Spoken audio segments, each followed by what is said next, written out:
আমি বয়স বাঢ়িছে বুলি ভাবিবলৈ কেতিয়া বাধ্য হওঁ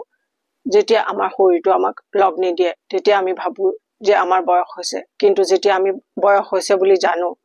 নাম্বাৰটো আমি সকলোৱে জানো যেতিয়া আমি হেলদি হৈ থাকো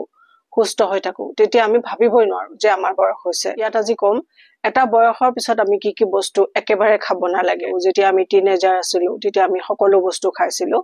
সেইবোৰে আমাক বিশেষ একো অপকাৰ নকৰিছিলে কিন্তু আমি যেতিয়া বয়স বাঢ়ি যায় তেতিয়া কিছুমান বস্তু আমি খাব নালাগে কিয় খাব নালাগে সেই কথা আজি ভালকে ডিটেইলকে কম গোটেইখিনি কথা জানিব বুজিব আৰু ভালকে সেইমতে ফলো কৰিলে